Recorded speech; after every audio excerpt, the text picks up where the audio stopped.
Hi, everyone. My name is J.D. Tolosik, and I am the Director of Cultural Programs of the National Academy of Sciences. I'm so glad that you could join us today for this first of 3 online discussions entitled Around Nature. Over the next 3 weeks, we will look at the historic Magellan Elcano expedition through a multidisciplinary socio-botanical lens. The conceptual framework for this series was created by the artist Juan Lee Carrion, and we will hear a few remarks from him at the end of today's discussion, so please stay tuned. This series has been a collaboration between cultural programs of the National Academy of Sciences and our wonderful colleagues at the Cultural Office of the Spanish Embassy. You can find more information on the series and to register for the next 2 events at cpnas.org.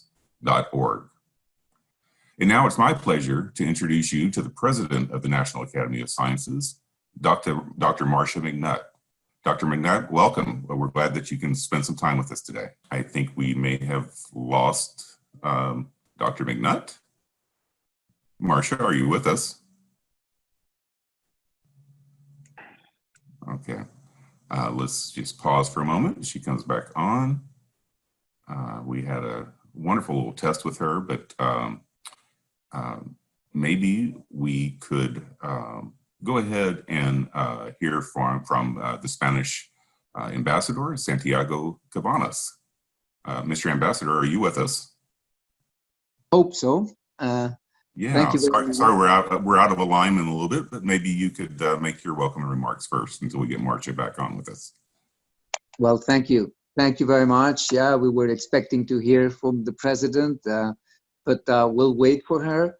Meanwhile, I just want to thank you all. I thank you, of course, to the National Academy of Sciences, to our Cultural Center, Ernesto Coro and all his wonderful team, to all the panelists, the great panelists that we're going to be listening to today, to the artist Juan Lee Carrion, and to those of us who've joined us for these first of these very interesting online discussions around nature.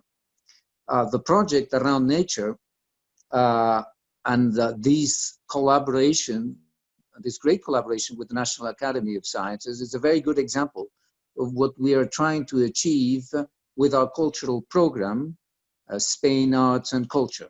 First, of course, because it shows our great partnerships with American institutions, building bridges through the arts and sciences, and of course also highlighting great moments and examples of our shared history. We started this project Around Nature last summer to commemorate the 5th century of the first circumnavigation of the globe by Magellan, Magallanes, and Elcano, Juan Sebastián de Elcano, under the patronage of the Spanish crown. It was perhaps, and I'm sure we're going to hear about it, the greatest maritime adventure in all history. It started the first globalization of our world. And indeed, this first voyage around the world is in itself a metaphor of all voyages, of all kinds of exploration. It was indeed a turning point. It changed many things in world politics, certainly in trade and in our economy, in religion, and certainly too in the way we looked at our planet, in the way we looked at nature.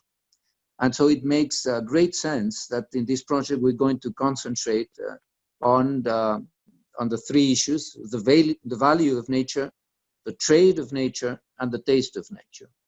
And for that, I'm very glad that you have all managed to gather this wonderful group of panelists. And to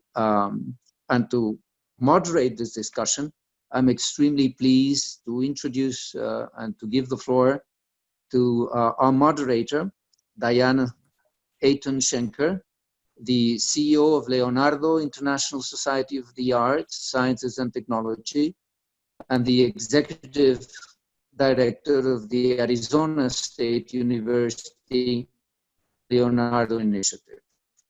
Thank you. Mr. Ambassador and Diana, if I could just, I see that Marcia has made it back online with our little Zoom glitch here. Welcome back, Okay. Dr. McNutt. I'd like to come on to you for a moment. Yes, Marcia, thank you, JD. Thank you, Mr. Ambassador. I apologize for the glitch. We had just been. I'm sorry, I took your turn. Yeah, thank you for improvising and jumping in. That was wonderful of you. We had just been saying before this whole event started how everything seemed to be working smoothly, and just as we were about to open up the session, my internet decided to reboot itself all on its own. And so I was kicked out of everything. Anyway, I appreciate everyone's flexibility in accommodating my sudden disappearance. And on behalf of the National Academy of Sciences, it is really my pleasure to welcome you all to this international collaboration between the cultural programs at the National Academy of Sciences and the Cultural Office of the Embassy of Spain. Now, for those of you who don't know much about the National Academy of Sciences, we were established in 1863 by an act of Congress.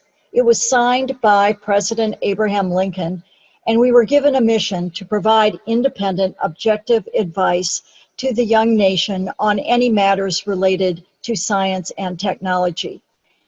But we recognize that we are unable to give advice to the nation if we only speak to scientists. It's very important that we reach everyone in the nation. And for that reason, we understand that it is through the arts and through the humanities that we can speak to everyone. Because so often, the arts and the humanities are ways that we can present science concepts that are that get to the heart and souls of every person on this planet. And the flip side is sometimes even scientists find that they understand their own work best through the arts and humanities. I've seen data sets on climate change expressed in music and art that are so powerful and so meaningful. And given this, we have actually put as a major pillar in our recent strategic plan the arts and the humanities as important ways that the national academies will communicate the science we do and its importance to every living being. Now, Around Nature uses for its conceptual framework the historic voyage of the Magellan Elcano expedition. This was the first expedition to circumnavigate the globe.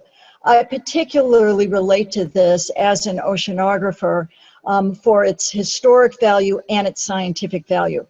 But we'll experience over the next 3 weeks how this historic event shed light on current issues such as sustainability, agriculture, food, climate change. We'll see this from the standpoint of globalization and global food systems. So thank you all for being here today. We're so pleased with this collaboration, and thank you all for your nimbleness in dealing with my absence, and let's let the show go on.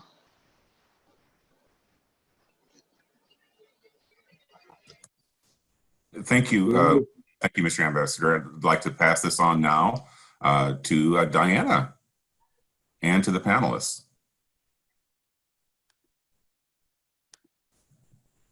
Okay. Hello, everyone. Thank you so much. There we go.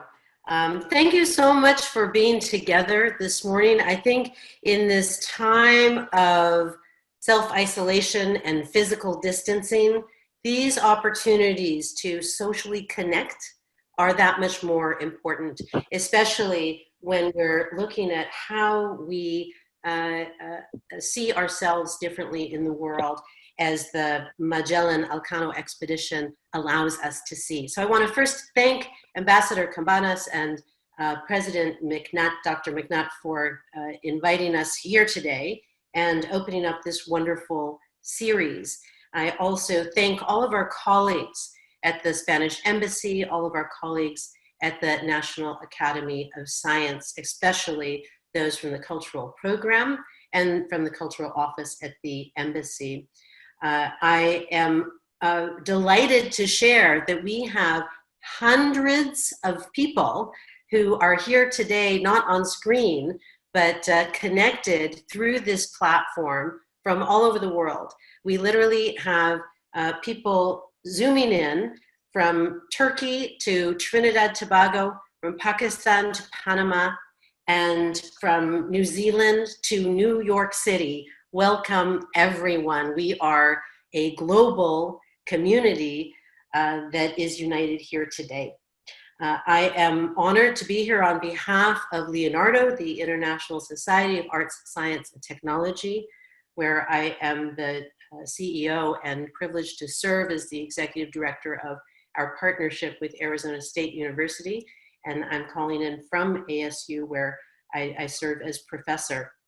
3 years ago, when I wrote my fourth book, New Global Agenda, I had no idea that within a few years, we'd be accelerating how we consider and experience globalization. I also had no idea that 500 years ago, we would be connecting over centuries to this process of breaking through to globalization as this expedition in search of cloves and nutmeg opened up for us.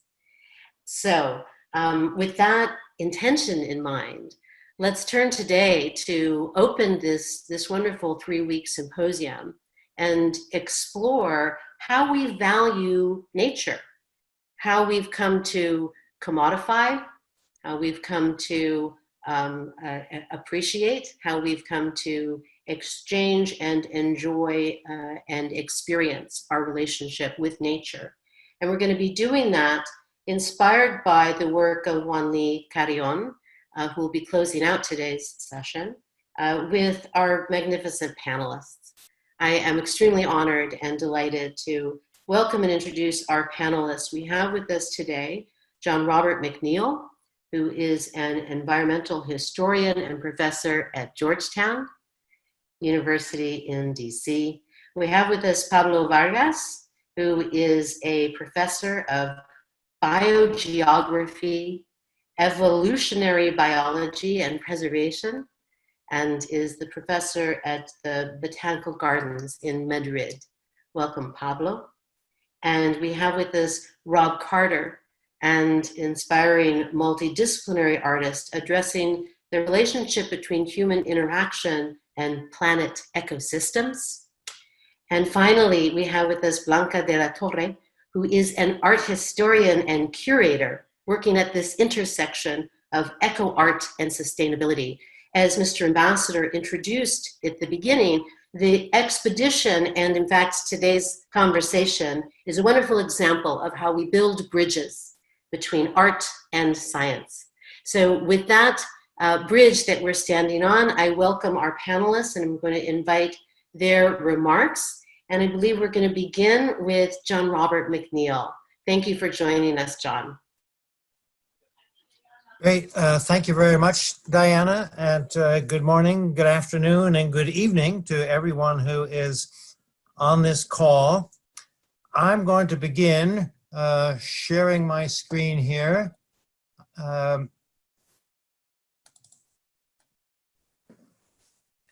Given that we are working in the time of a global pandemic, and we're also marking the 500th anniversary of the first circumnavigation of the globe, I thought I would use my opportunity here to reflect upon the theme of global pandemics, and particularly what the 16th century voyaging, including that of Magellan, meant for the history of pandemics. Magellan and his generation were, as I put it here, on stage for one of the biggest pandemics in the history of humankind. So that will be my subject for the next few minutes.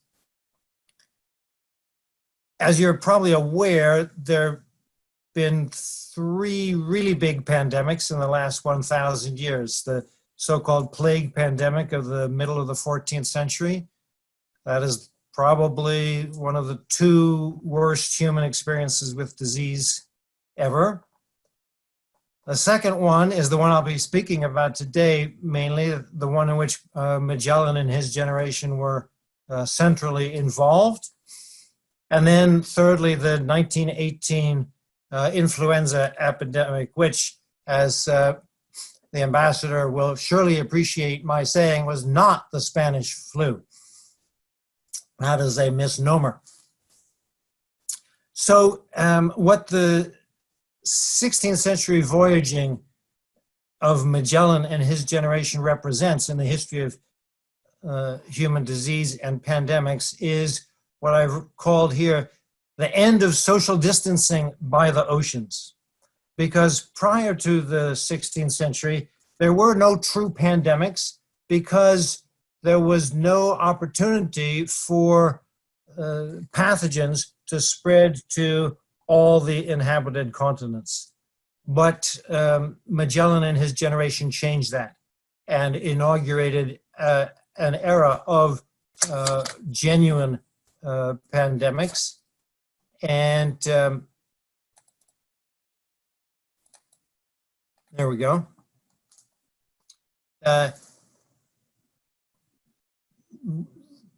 Inaugurated an era of genuine pandemics with the other of the 2 worst experiences of humankind with disease. I call this pandemic a syndemic. That's a term from medical anthropology, and the general idea is a cluster of overlapping infections.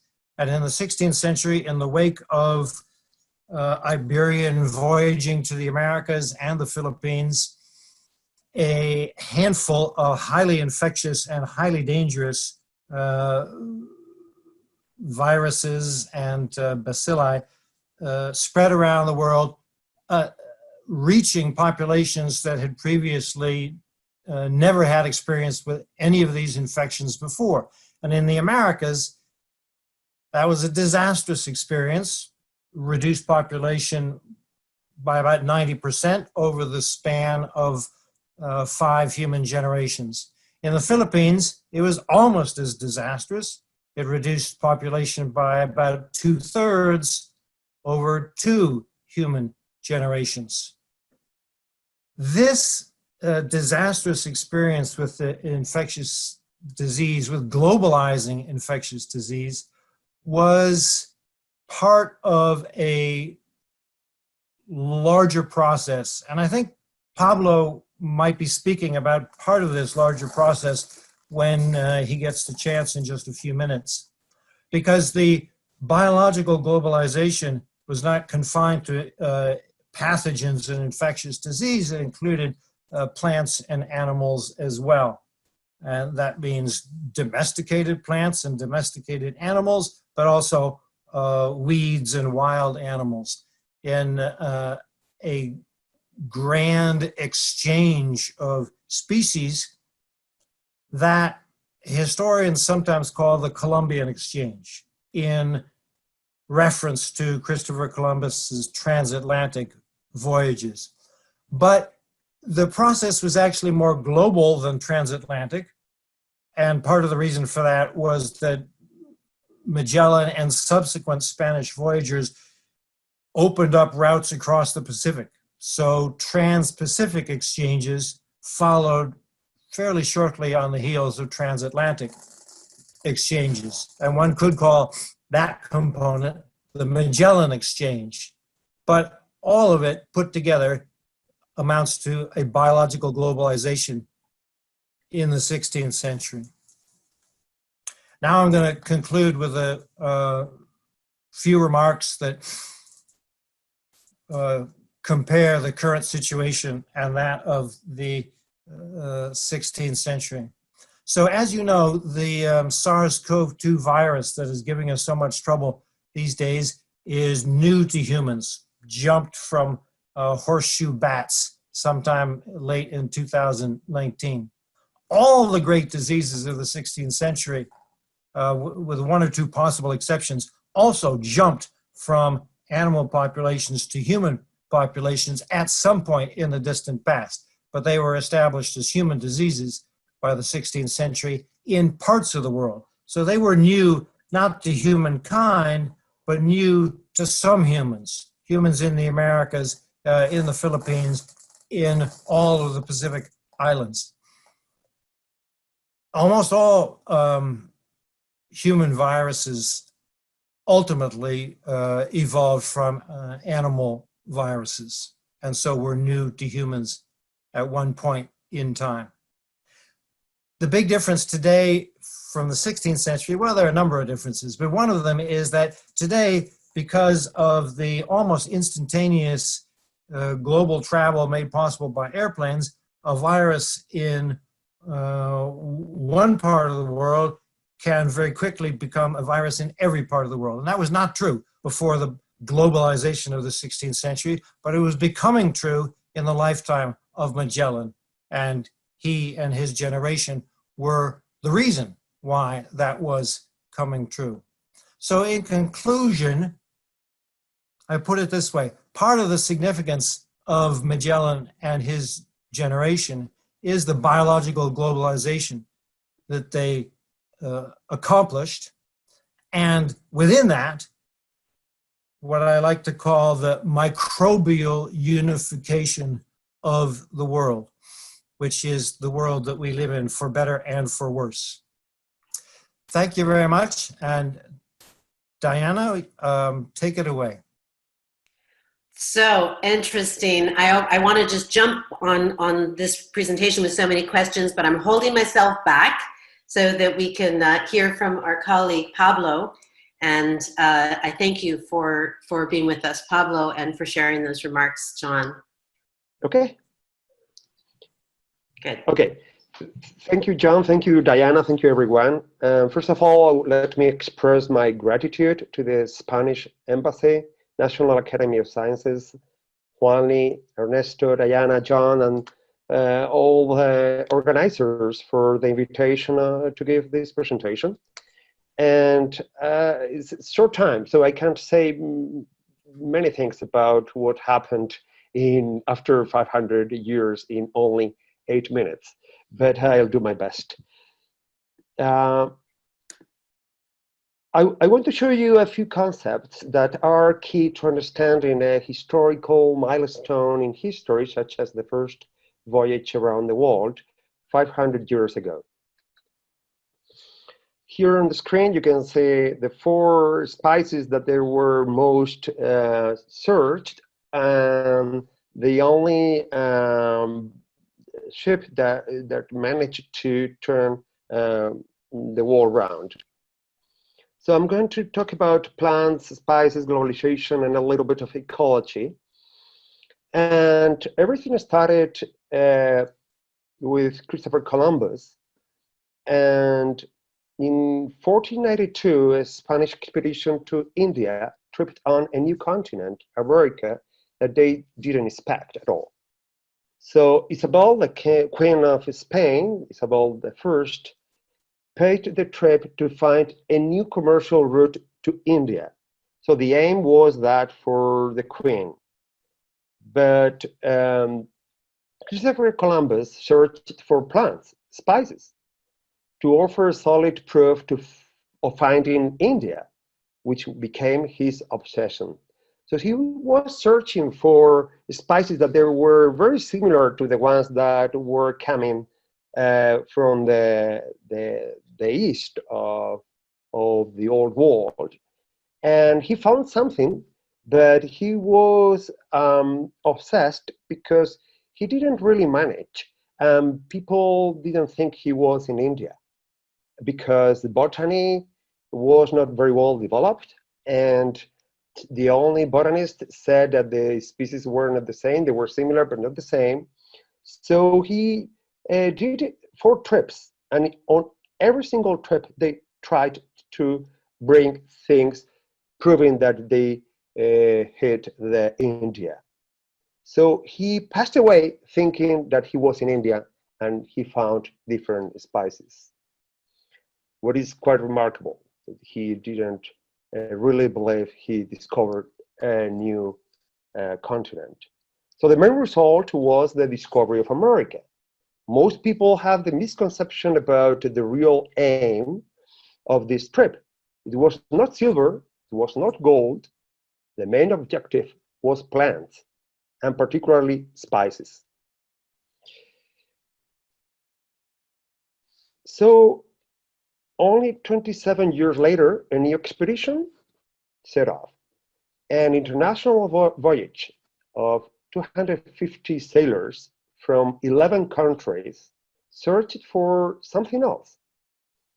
The King of Spain was a different one, Charles I, paid the trip to find a new commercial route to India beyond America, and an alternative route to the Portuguese route around Africa. That it was the Portuguese route to India, and it was the Spanish one that they tried because it was a treaty, Tordesillas Treaty, that didn't let the Spaniards go to the east. So they tried this long way, they managed. And in this case as well, the king wanted that new route, but the sailors didn't want to go to the west because of a new route. They really wanted to find spices, and among all the spices, clove. So clove was the most expensive one by far. So it was Magellan's idea, an expedition, but was killed on the way. So as the ambassador told us, Sebastian Elcano led the first voyage around the world. So the results of this trip is the verification. It's not something that now everybody knows and we understand, but in the old times, verification of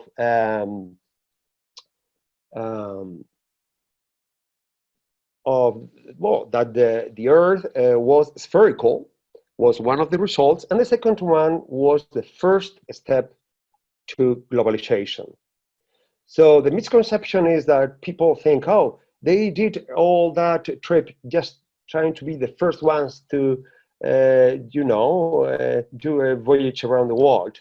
And it's not true. They were searching for spices. They were searching for a new route, commercial route, to compete against the Portuguese, because they were, I may say, that the Portuguese were the best navigators in the old times, in the 15th century. In some, the two trips, Christopher Columbus and Magellan Elcano trips, had a common goal: searching for plants, spices. So, well, I'm not going to hide that I'm a botanist. So I want to stress that plants were important, and there were two trips where plants were very important and were that they triggered the trip. So that's the clove. That's the most expensive spice. They say nutmegs and clove, but if you go to the records and you go to the archives, you find that the Victoria ship brought around 25,000 kilos of cloves, as you can see here in this sack. Nutmeg was not very important. They didn't break much of that because it was by far the most expensive spice, and they hardly brought something else. So that clove was enough to pay for the trip and to give enough money to the sailors to become not rich, but just to have an easy life after all. So the gem of the trip is clove. It occurs on 5 teeny tiny islands here in the Pacific. Clove was a spice that was worth its weight in gold, literally.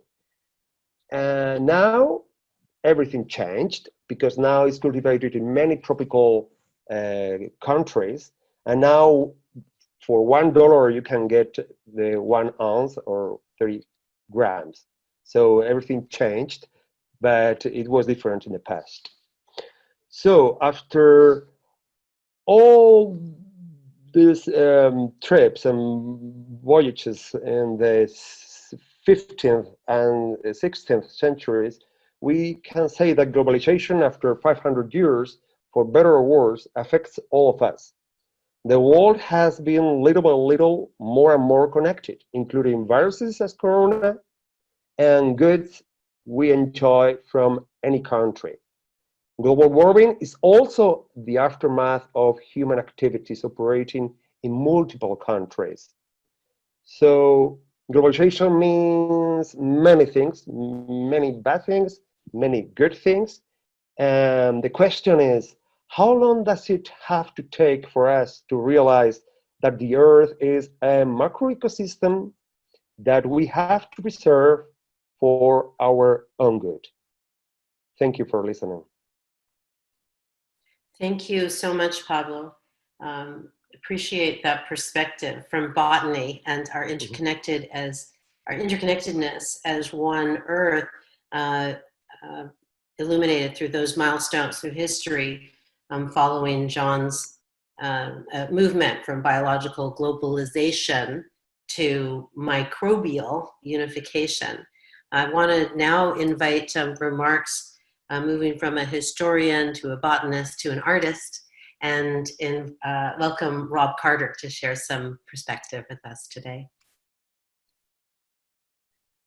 Hello, can you hear me? We can hear you. Hello. Okay, great.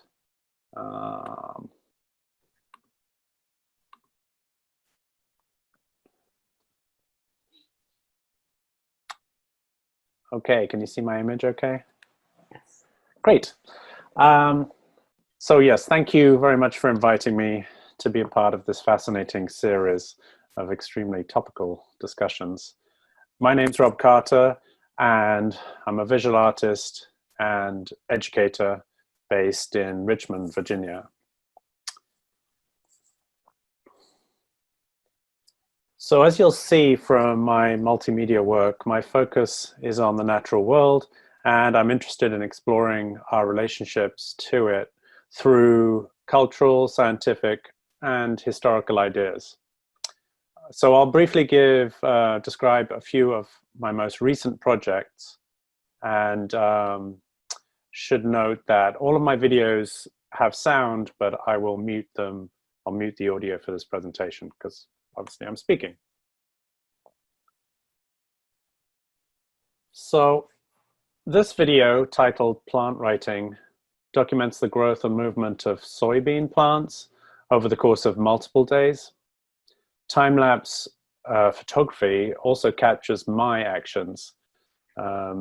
I can be seen entering the space every 15 minutes to chart the plant movement using an analog methodology employed by Charles Darwin and described in his amazing book, which is still very relevant today, The Power of Movement in Plants.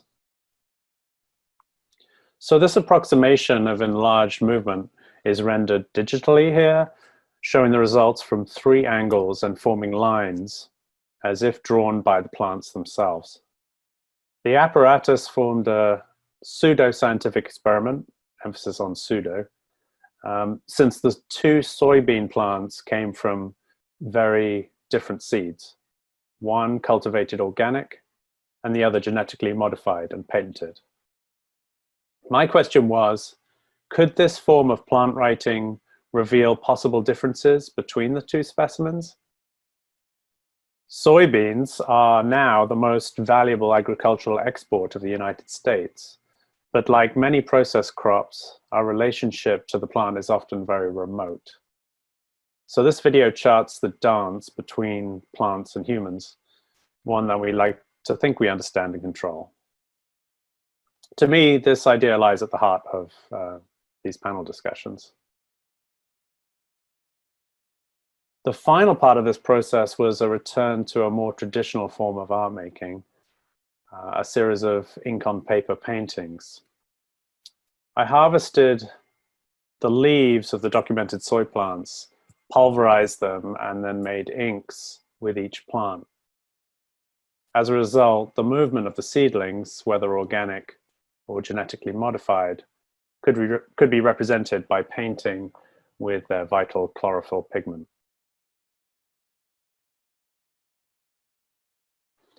My latest exhibition here in Richmond, Virginia, represents a more direct response to our escalating climate crisis. This time I chose tobacco as my subject, with a long history, of course. So Virginia really owes its existence to Nicotiana tabacum, and it's doubtful that the early colony would have survived without this vital cash crop. It's a remarkable and beautiful plant, I think, but it continues to plague and pleasure humans all over the world. The success of tobacco continues to be maintained by obfuscation regarding the health impacts on users, especially in developing countries. Obviously, addiction makes nicotine an irresistible product for big business still. In these photographs, I tried to capture a story of tobacco from seed to cigarette. But the idea was to make an allegory of our addiction to fossil fuels and the political and marketing tactics employed by multinationals who keep us hooked on their suicidal products.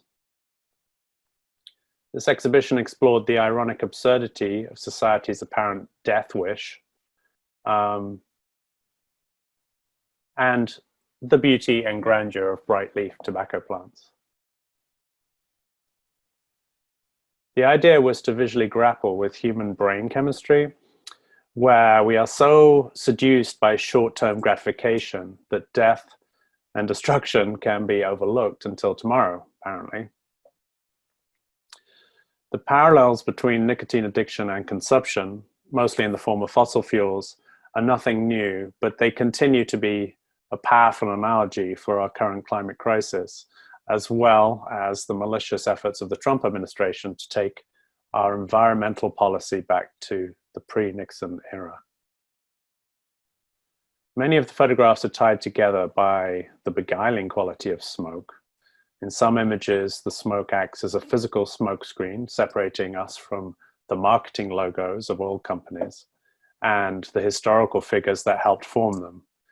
In this case, Buck Duke. In others, I focus on single-use plastic containers, a mostly unrecycled petroleum product. In these strange times of the pandemic, the skies may have cleared, but the use of single-use plastics, I'm assuming, must be skyrocketing.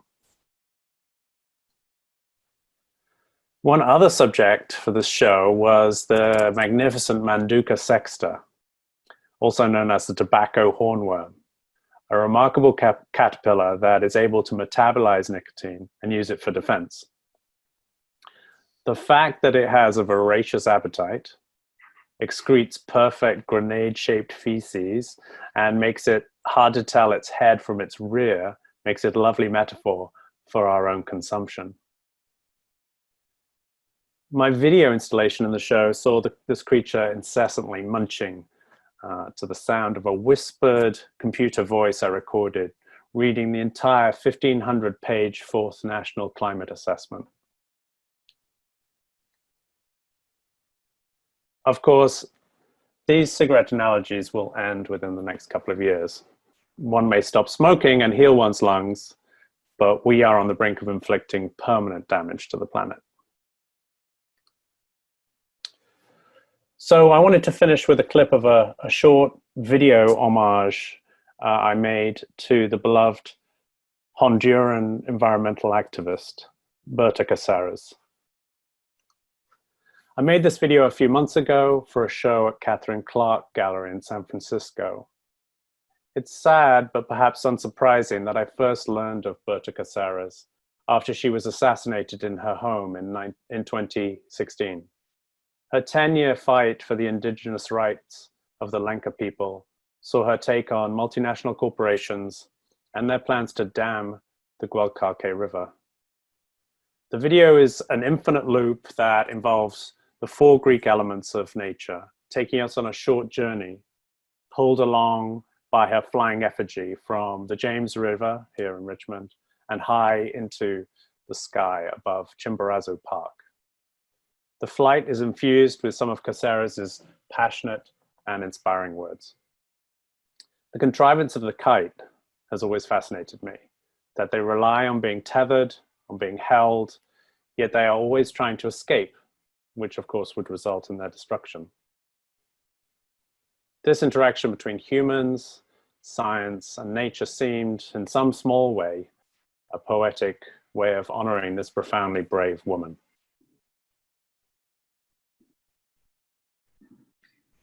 And that's it. Thanks for listening. Thank you so much, Rob. Really am moved by that poetry visually and conceptually at that intersection of human activity science and how we value nature and can explore that through art.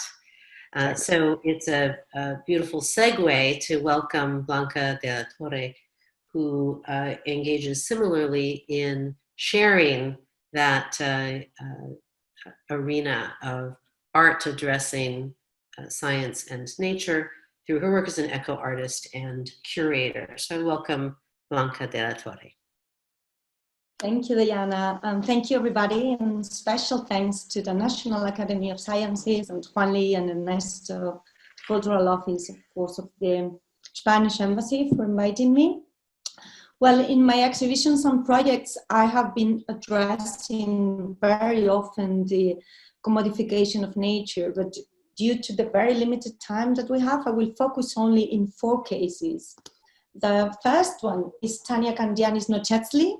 This is actually part of an exhibition that is now at 516 Arts Contemporary Art Museum, Albuquerque in New Mexico, but unfortunately it's closed to the public, of course. But the original work was created in the Museum of Contemporary Art in Oaxaca, Mexico. And it consisted in an installation from 800 pieces of prickly pear cactus infested with cochineal. The mellibug, or fine cochineal, lives as a parasite on the surface of nopales. These are the nopales, and has been cultivated since pre-Hispanic times for the production of the scarlet, a red dye known for its multiple uses, like dyeing of textile fibers, the food industry, in cosmetics, among others. And in the exhibition, the visitors could see the cochineal growing in its different stages of growth. The thing is that the dye from this insect was one of the most lucrative goods for the Spanish Empire. The Spanish crown gave the same care to the trade in mellibug as that of precious metals like gold or silver. In the 16th century, the Spanish crown granted Oaxaca a monopoly on the production of this pigment, which will remain until the beginning of the 19th century. And the trade of this dye in Europe was a privilege of Spain and caused the obsession of the English colonists who registered the shipwrecks of the Spanish galleons in search of remains of this precious product. And the pigment thus gained great importance in international trade, and its cultivation underwent a notable increase with the Industrial Revolution in the 19th century to meet the greater demand of the textile industry. Then this work from the same exhibition is composed of a series of cross-stitch embroidery, here you said, with thread woven with grana pigment. The embroidery is based on the book by José Antonio Alzate of 1794, Beneficio de la Grana Cochinilla. And the original illustrations of the book, as well as the embroideries, show the whole process of production of the scarlet that requires intensive and careful cultivation of fine grana that involves cleaning, selecting, and collecting by hand the insects.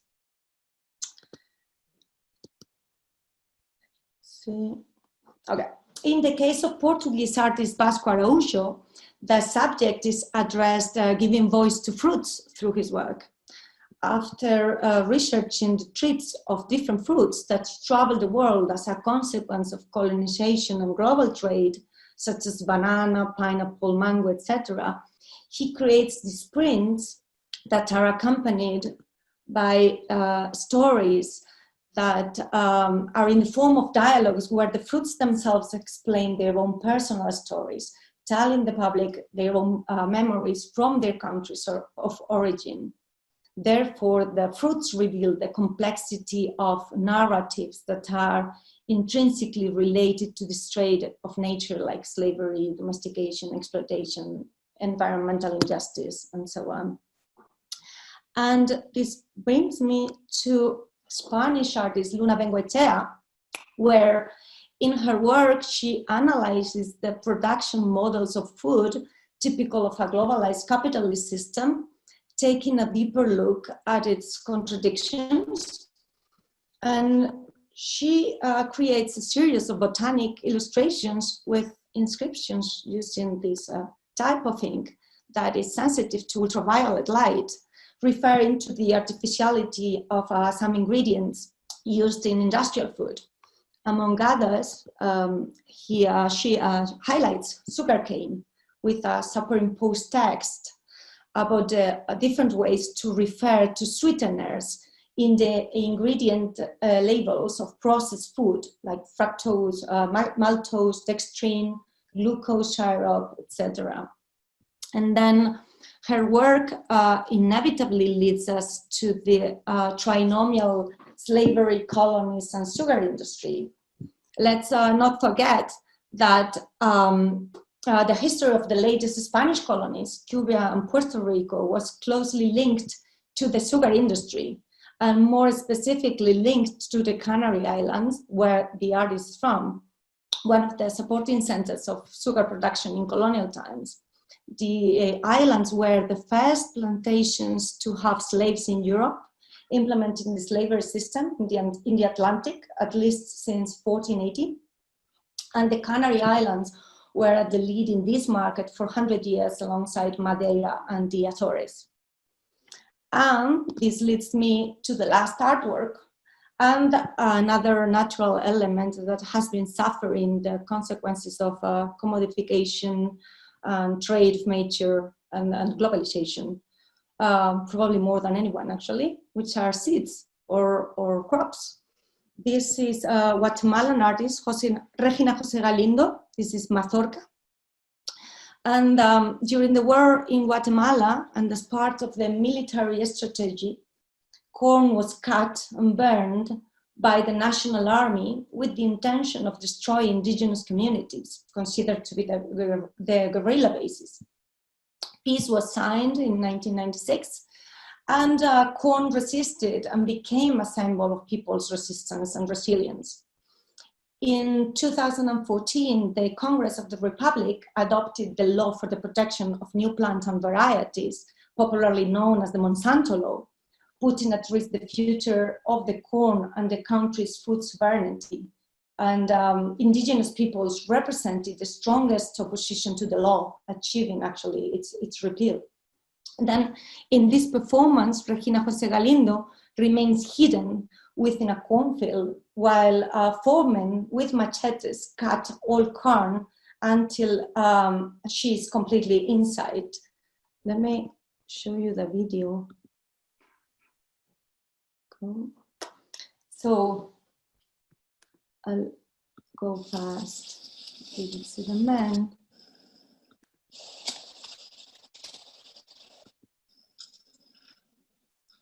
And then just at the end, for a few minutes, the artist remains standing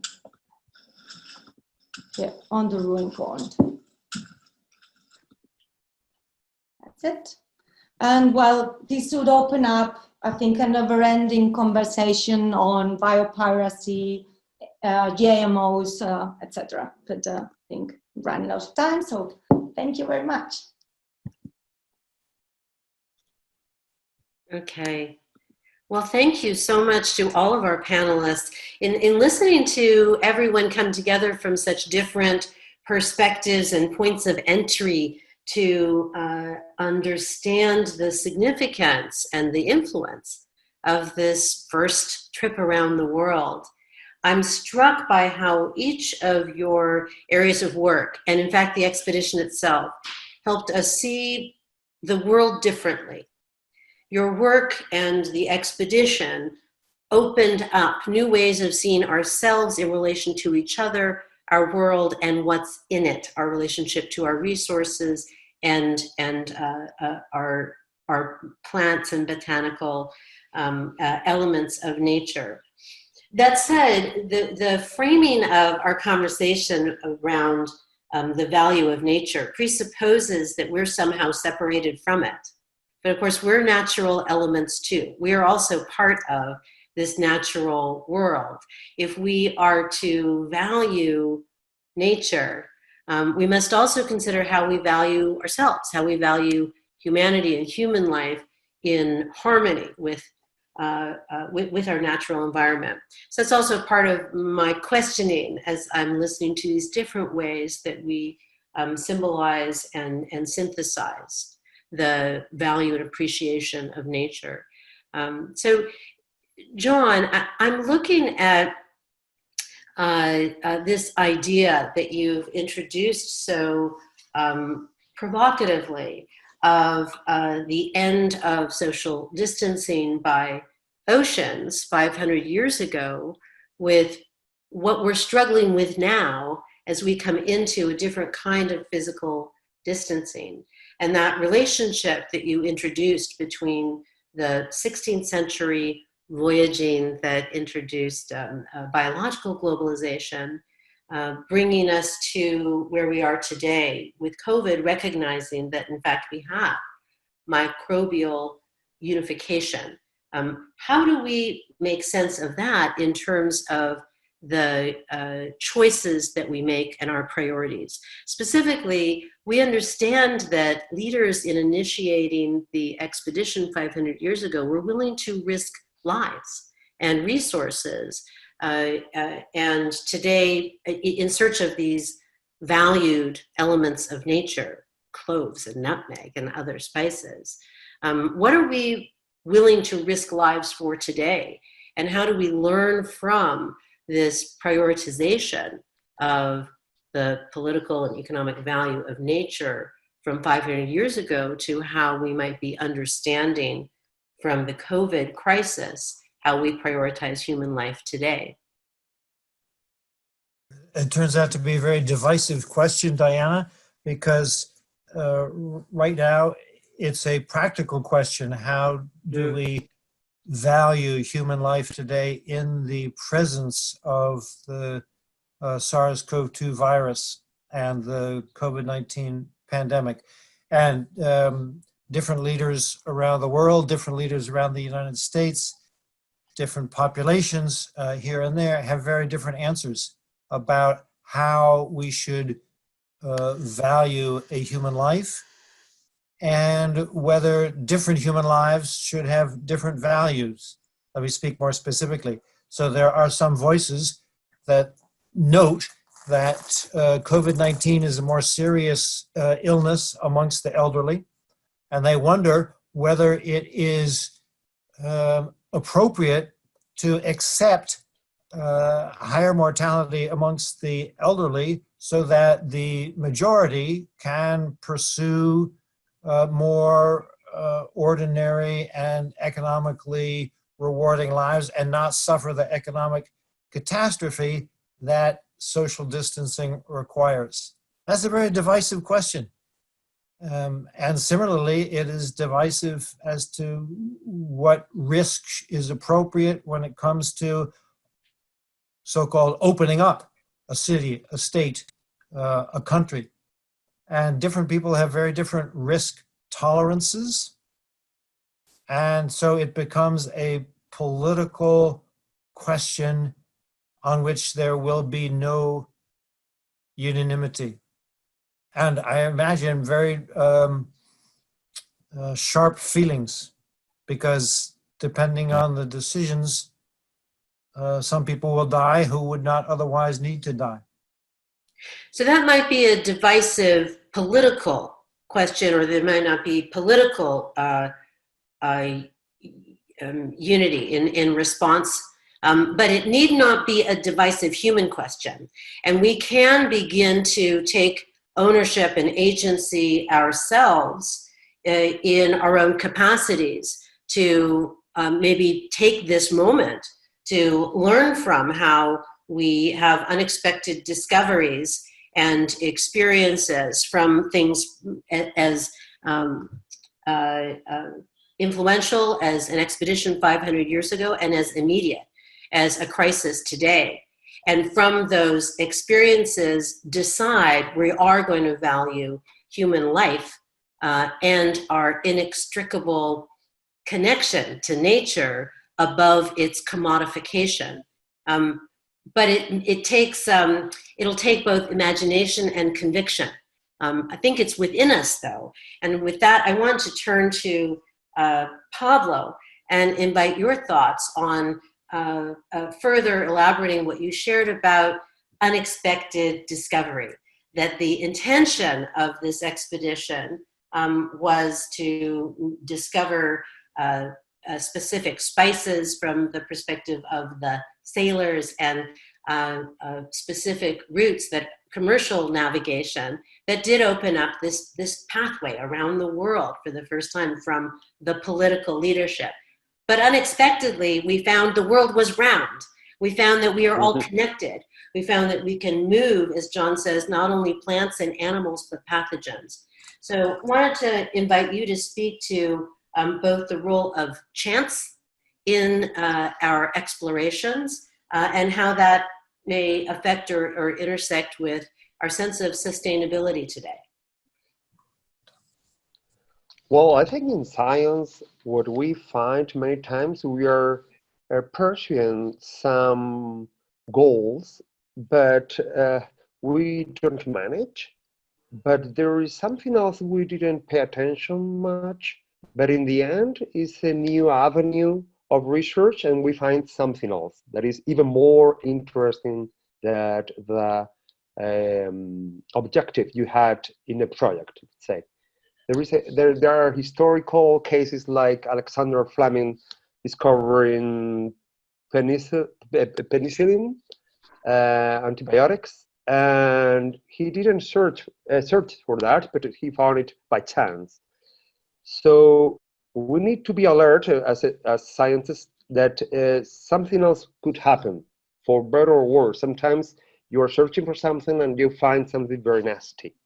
So that's important. Chance is important to improve, and we have to be also alert to prevent from things like the corona. So maybe there are now some drugs that they are going to be good to fight against corona, but they are things like for AIDS. I mean, that kind of drugs that they were good for AIDS, maybe they can be recycled and used for corona and things like that. So we are also, because of globalization, we are also wired and we can share different things. So chance is important. We need to be alert as scientists. We need to search for different things, even if they are not our main goal. So it happened to all of us. I mean, you start a project and you end up finding something else that it was not exactly what you expected. I wonder and what we're. Sustainability. I wonder what we're about to discover now that we don't even know we're we're discovering from this experience today? Okay, I'm into genetics. So, you know, genomes are now something we can handle. When I started biology, it was, you know, something like nobody could imagine that you can have a whole genome from any person so cheap. And it happened in only 3 decades. So it's very difficult to predict. And when you see some science fiction movies in the past, some of the things that they predicted occurred, but not much. So it's very difficult to predict what we are going to find. But that's the point. I mean, as a scientist, I think we need to be alert. That's the attitude we need to have to get and to make the most of things are happening. So I'm not going to tell you what we are going to find. So it's difficult. But I think if we, all of us, are connected, and globalization is a good thing about globalization, and so many brains connected, and for good, for a better mankind, so we can prevent from things that, if I can tell you, we are now very shocked about Corona. But Corona, if you see Corona in history, is something minor. There were some disasters far worse, like the Black Plague in Europe, that 50% of Europeans were killed in the 14th century. It means more than 10 million people, half a continent, but we forgot. That's the thing about humans, that we think the last thing we experienced, it was the worst or the best. And we need to change our minds a little bit. Thank you. I think that mindset shift is kind of ready or not where we are as a species from this experience of a collective and immediate crisis, and that perspective that we forget is why we need John to remind us historically, and why we need Rob and Blanca to unleash imagination that brings back to the forefront these strands from history and from today as well. So let me just shift a little bit to Rob and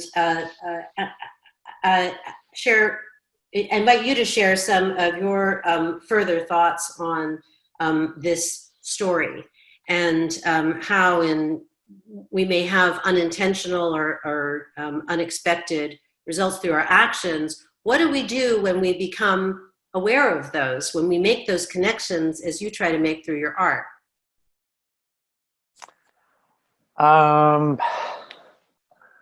That's a good question. I mean, I don't know.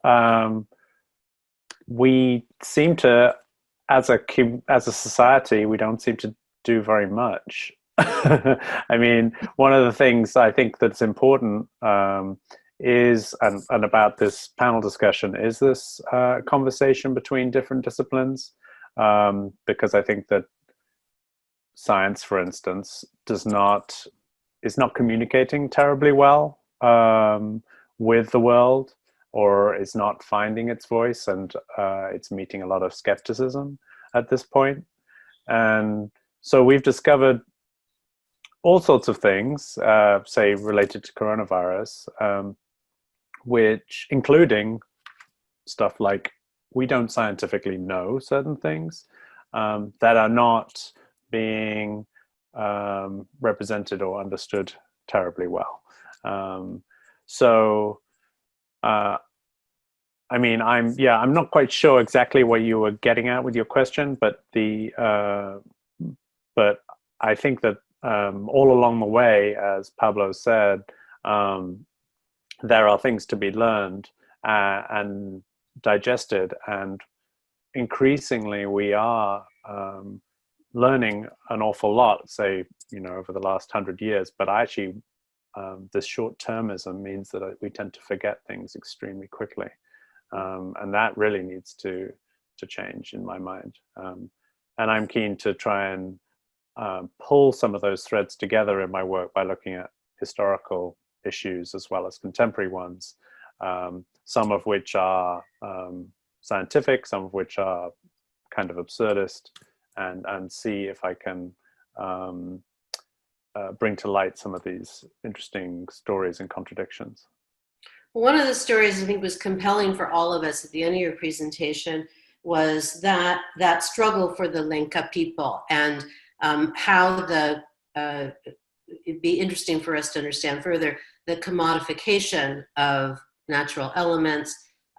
It affects basic human rights and social justice, and how that maybe links back to the work that you've been doing, as you shared, soybeans and tobacco, and its relationship to slavery and economic injustice.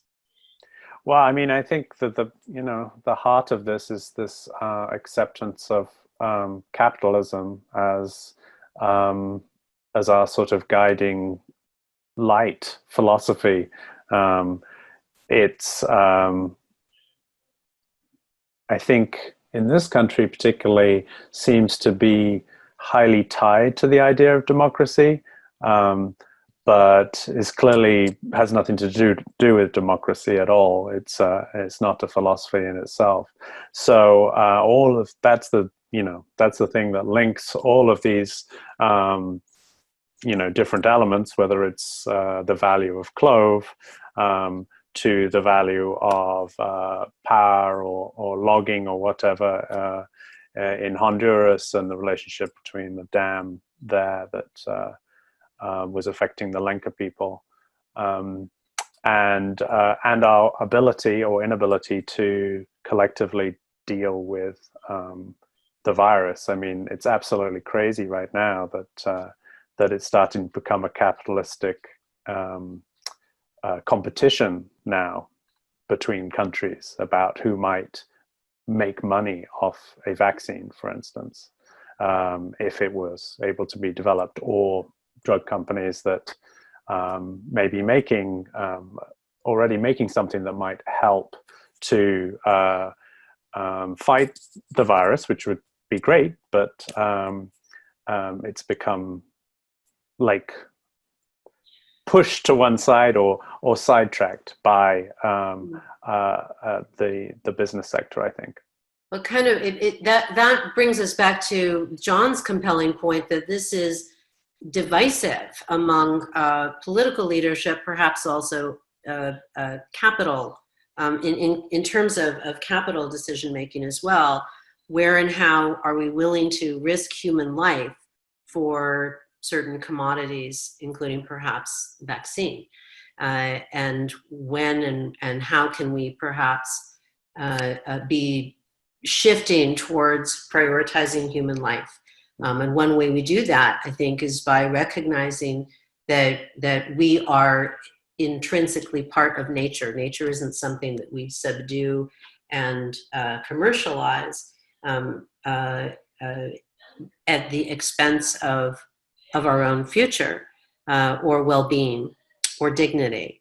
And that maybe might be a nice way to come back to Blanca and your work in also making these connections between ecology, sustainability, and art.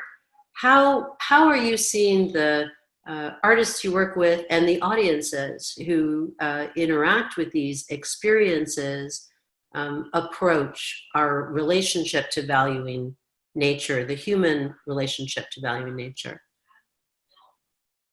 Well, I think that the so-called soft power that art represents is a key pillar of knowledge and seduction, and I mean, I can see that every day in the public, how, I don't know, somehow art has this power of inspiration, seduction, even positive coercion, somehow towards awareness and a call to action as well, and especially at these critical moments of systemic and sustainability that or in which we find ourselves. Also, I don't know, with all my respects to the Academy of Science and all the scientists here, but I truly think that understanding scientific facts is not enough. And that's where I think art and culture plays a crucial role here. Thank you. So, each of you bring up something that brings me back to this powerful notion of the syndemic that John mentioned, and ties in with a question that's come from one of our participants in the audience from around the world. So a question has come up in terms of the effect of the pandemic and the syndemic, really, on the Native American community, and how that interaction and flow really decimated the local population with a combination of disease and infection to which there was no immunity. So John spoke of the syndemic that included measles, and it would have included, in the case of Native American genocide, syphilis, smallpox, even alcoholism, a range of infections that there was no immunity for. I wonder if, we can talk a little bit about how the globalization of our biological globalization, begun 500 years ago, had some unexpected and decimating social justice infractions, and tragedies, but also where and how it created opportunities to overcome those. Then I want to bring us to a thought I had as I was listening to you, John, and that's if, in comparing that syndemic to the current pandemic, if we're not actually experiencing another kind of syndemic today. I wonder if we are experiencing a syndemic that is the crisis of COVID pandemic, but also the crisis of climate change, the crisis of social and economic inequity, the crisis of erosion of our governance and legal systems and protections, the crisis of forced displacement in our human movements. And I wonder if we might learn something from the syndemic of the past that our participants are asking about, and the syndemic we might be experiencing today. I want to throw that out to all of the panelists. And we could begin with you, John. Sure. So the concept of syndemic is, I think, a helpful one in the contemporary context as well as in the historical context. But let me begin with the historical context. Overlapping clusters of disease combined with political, economic, and military forms of exploitation. The concept of syndemic embraces all of this together. And that is why the experience was so fully devastating to indigenous populations in the Americas, in Pacific Islands, and a few other places around the world, and why biological globalization carried that extraordinary cost. 16th, 17th century biological globalization also had some agreeable aspects. For example, tomatoes, which are native to the Americas, entered the cuisine of other parts of the world. And it's hard to imagine Italian cooking without tomatoes. But Italians didn't have any tomatoes before 1500. And some of the vast improvements in human food supply and nutrition are a result of biological globalization of food crops, potatoes, maize, peanuts, and so forth. So I would say that taken as a whole, biological globalization is a mixed bag with beneficial as well as harmful aspects. With respect to the current pandemic, I think the concept of syndemic also applies in a couple of different ways. First of all, because of the COVID-19 pandemic, other health problems are being magnified because people are afraid to go to hospitals. Indeed, the hospital system is contracting at a time when it is needed most, at least in the United States, because the business has actually fallen off. Nurses are being fired. This is on any but the financial level absurd. But there it is. And that then magnifies the health consequences of the pandemic in unfortunate ways. That is not even to speak about the mental health dimensions of the pandemic, which also are probably significant, although I have no data about that, and deserve to be understood as part of the syndemic. And lastly, it also, I think, should be understood as a syndemic because of the importance of so-called underlying health conditions in making COVID-19 a more serious infection. And this is where social justice issues that you brought up, Diana, become of paramount importance, because underlying health conditions are not randomly distributed among the population, either around the world or within any particular country. I'll leave it there. Thanks. Rob, did you want to jump in? Oh, I was just going to say, well, two things. One, in relationship to globalization, climate change, but also expanding population, we're taking over wild territories, and our overlap with the overlap between humans and animals is less and less, which presumably means that the chances of such viruses become,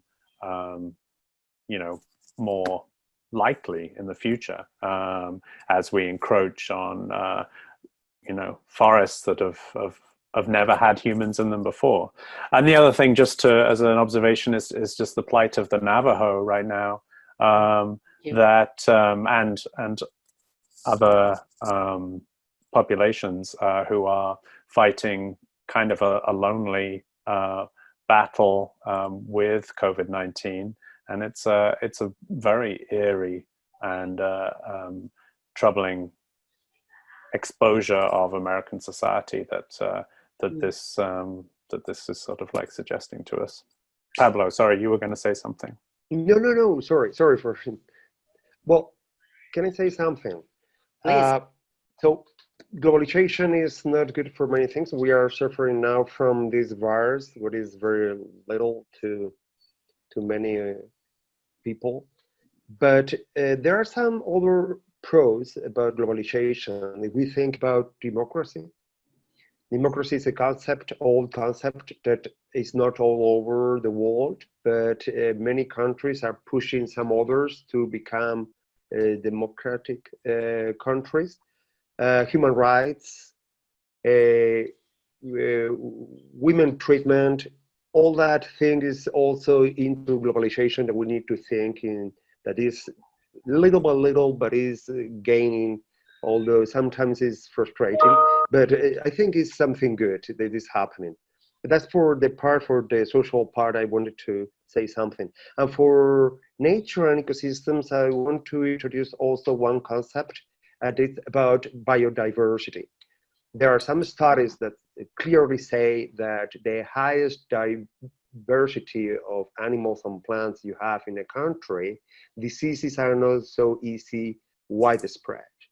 So as diseases started with viruses, as John said, from domesticated animals, that's why many Americans were called by Spanish or European viruses, because domestication happened in the old world, and the new world didn't have many domesticated animals. So the conquistadors brought many viruses because they had sheep, they had cow, they had chicken, and so on and so forth.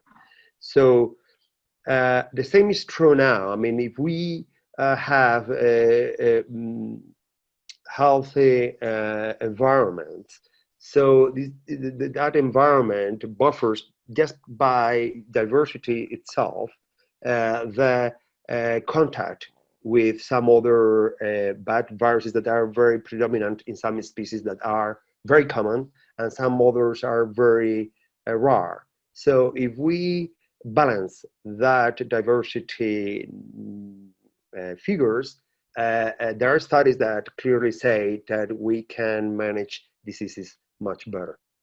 So that's all. Thank you. So, thank you. That you know, one of the things that I think this wake up call offers us is a kind of, it was a shakeup that's waking us up to expose the fault lines of our system today, just as the Magellan Elcano expedition woke us up to new opportunities, but also fault lines.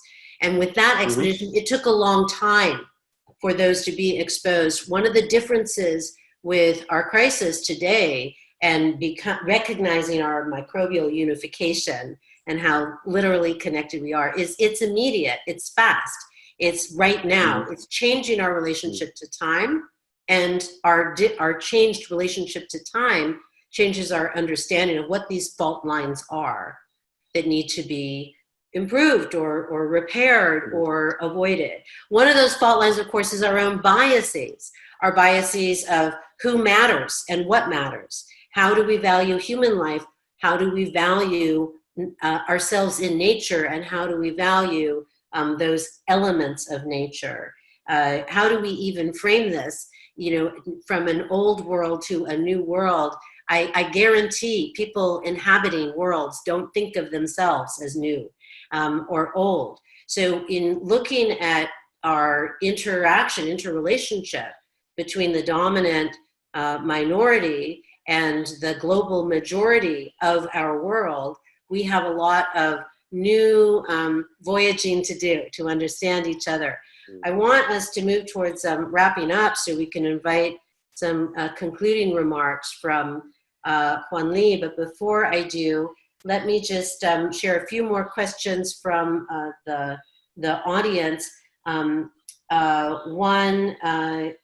I'll throw these out and we can have like rapid response and then we can move towards wrap up. One was a question to John about the role of Christian theology in influencing the Spanish expeditions and the subsequent influence, and how that's changed today. To Pablo, what is the current plant that's worth its weight in gold? And then to Rob, what distinctions did you find your observations of soybeans between organic and genetically modified plants? And then finally to Blanca, and perhaps to Rob as well, what artists influence you? And I want to start in reverse and invite Blanca to share some of what's inspiring and influencing her in her work today. Wow, so many artists. I don't know. I mean, I've been curating exhibitions for over 20 years, so it's been there have been so many artists on the way. Actually, Rob is one of them. Thanks, Blanca. But well, I guess I really like the pioneers, like Buckminster Fuller, for instance, that, you know, like at the end of the 20s, he was already proposing some inventions, like the dimension house, for instance, that it was like absolutely sustainable. And you were even able to have a shower with using only 1 glass of water every day. Then after that, I don't know, like some artists from the 60s and 70s who started showing how art can be a very useful tool to address ecological problems, but also offer practical solutions as well. Like, I don't know, Patricia Johansson, even Joseph Beuys as well in the 80s, and all the artists that starting working in this trend, so-called land reclamation or restorationist aesthetics. I really like the artists who can offer practical solutions, not only the symbolic ones. I mean, I think it's of course very important to work from the symbolic point of view, but the artists who at the same time are able to offer practical solutions and work from the pragmatic realm, I think probably those are the ones that are more inspiring for me. Thank you. I appreciate that range. And the combination of those who can inspire with both symbolic and practical influences, which I think is what we're learning from the Magellan Elcano expedition. Rob, can you share insights between what you're learning of the value of organic nature and modified nature? Well, it's interesting in terms of the practical nature of the work. I think I struggle with that myself, and it's often interesting or reassuring to try and think about the communication being practical within with art making. That question I get quite a lot about my soy plant pseudo experiments. And the answer is, as I knew going into it that this was totally unscientific and that there probably would be no difference because, or not discernibly from my experiments, every plant produced different drawings, but they were all there were so many variables that it's not scientific at all. That said, I just anecdotally means nothing, but the genetically modified ones seem to be a little bit more erratic.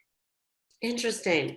Well, but how beautiful that we find beauty in all nature, that which has been affected by our influence and not. But maybe we have something to learn from the range. Well, I am very interested in continuing some of that and looking. I'm fascinated by more recent developments in research into plant intelligence, and I think that we have a lot to learn from plants moving forward. Okay, well, we need a whole other panel on that, but I think maybe we'll be able to explore some of that in the next couple of weeks. Pablo, take us into the Royal Botanical Garden, literally and metaphorically. What in our plant world today is worth its weight in gold, in your opinion? In my opinion, is none. Because of globalization, so plants are now, you can afford many of them. And that's a good thing about globalization. I mean, you can have food, well, more than in the past. Saffron? Saffron is the most expensive spice nowadays. It's very light as well. Because it's very light and it's labor behind it. So you need only the stigma, and the stigma is not very heavy at all. So you need lots of labor. Now we're really jumping ahead to the third panel on taste. Yes. But going back to Rob's point about genetically modified plants, there is an interesting fact that we have been working on genetics of plants for almost 1 century, and 90% of more of what we can eat today is not modified at all. So we are still stuck at the plants that were domesticated something like 6,000 years ago, 5,000 years ago. It was a great idea that independently happened in different continents. And we are still having that. We can hybridize and we can get better varieties, but not many genetically modified plants are now in supermarkets. Maybe it's coming up, but so far we are stuck at those old domesticated plants. So turning to John, I know you've been asked about the influence of Christian theology, but I'm really curious about the influences of the time that inspired this expedition. And because you referenced the pandemic context of the expedition coming after and before this first and second pandemic, I'm also interested about why cloves were so compelling to have launched this expedition.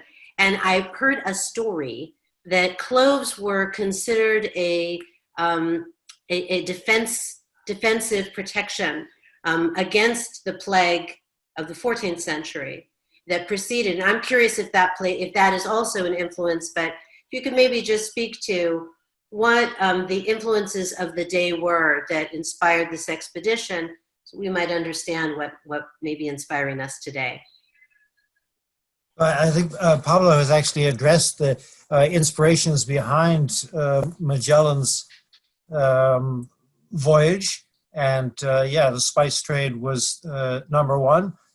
Greater navigational knowledge, learning the systems of the winds. These were other considerations that helped to justify the expense and effort behind voyages such as Magellan's.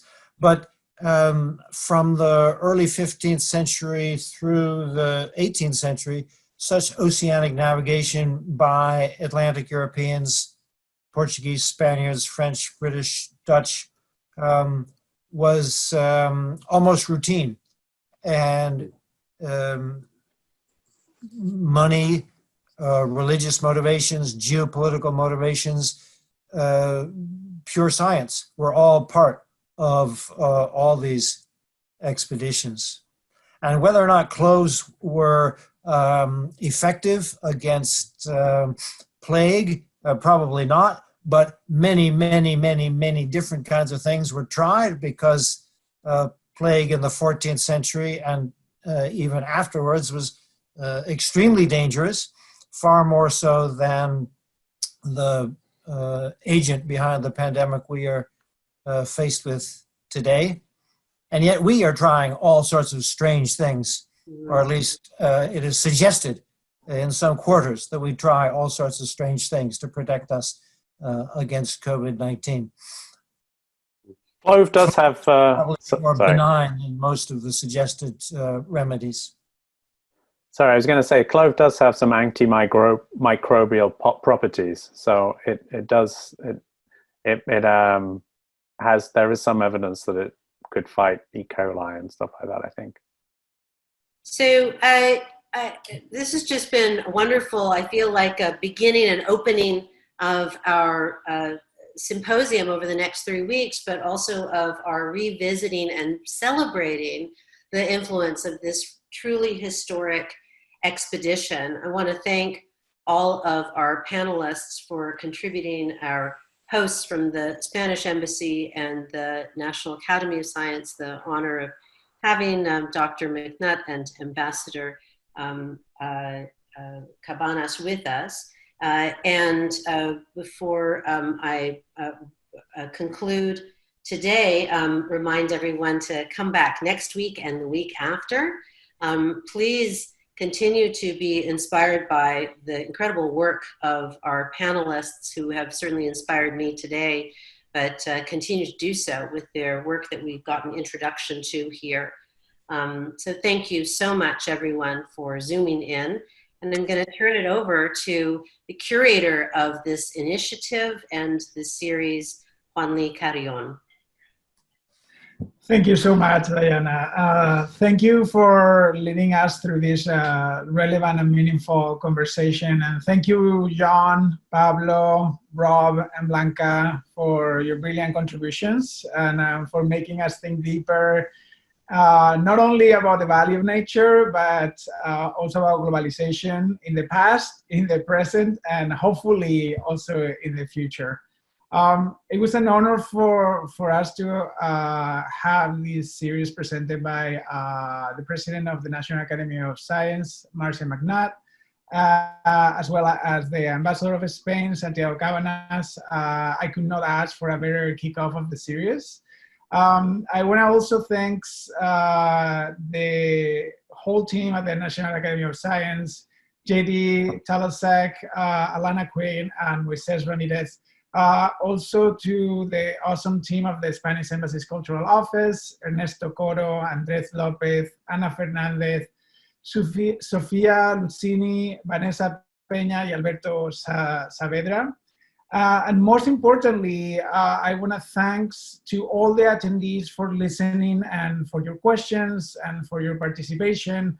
We hope we will be able to follow up with some questions later on after the panel, so please stay tuned. I hope also that you will join us next week to continue the conversation when we will discuss how globalization impacts the way we are trading with nature.